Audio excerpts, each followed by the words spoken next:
Welcome to the Robotics Through Science Fiction podcast. I'm Robin Murphy, and in this episode, I'll review the movie Automata and talk a little bit about diagnostic reasoning. Automata as a movie's not very good, but the visuals are beautiful and worth seeing. If you had some chatty friends over who like to talk through movies, well, this could be a good background movie, and especially if they know anything about artificial intelligence.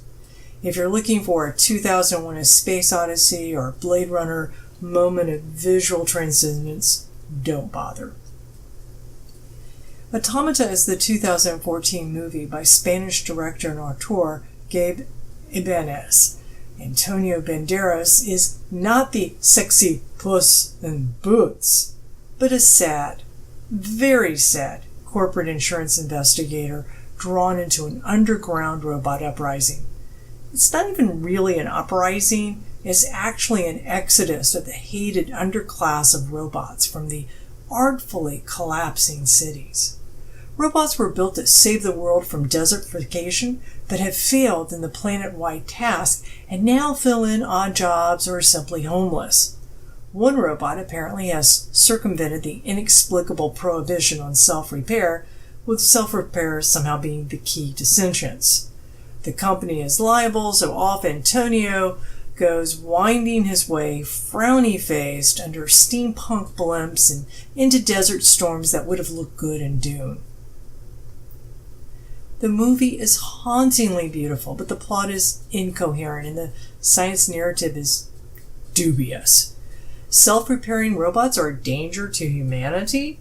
What would that do beyond put a few repair shops out of business? Microelectronic chips repair themselves now and we don't have Skynet. Real self-modifying robots are discussed in detail in my Science Robotics article. As noted in that article, a prohibition on self-repairing doesn't make sense because a self-repairing robot would be more efficient, as it could still keep working, and more economical, again, because it could still keep working. General-purpose self-repair might require intelligence bordering on sentience, but current robots can already repair themselves by simply swapping out identical modules. Probably with the rationale against self-repair, besides trying to one-up Asimov's laws, is based on the assertion that diagnostic reasoning is an aspect of a larger, more comprehensive intelligence.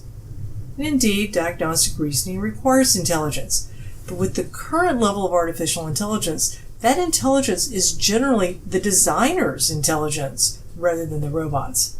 Consider that most diagnostic reasoning systems, such as NASA's Deep Space One probe and the ones that are used for medical diagnosis, they rely on explicit models.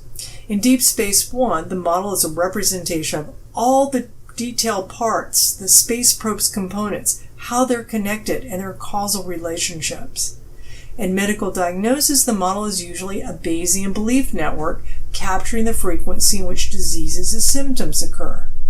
In both cases, the diagnostic system is just plugging in numbers into the model created by human designers and getting results. Plug, chug, no semantic comprehension. There is research and learning what the structure of these models are, but that work is still way in its infancy. If a robot in Automata fixed itself, it would most likely be fixing itself only because a software designer had created the reasoning model and the hardware designer made the components interchangeable or incorporated the redundant parts into the system or made the parts so that it was repairable. But keep in mind, diagnostic reasoning isn't the same as physically performing a self-repair. Again, the current level of technology requires that the parts, the actions, and the tools are specified and engineered from compatibility in advance. Artificial intelligence excels at planning actions and sequence of actions as long as the set of possible actions are known. Again, check out the Science Robotics article for more details.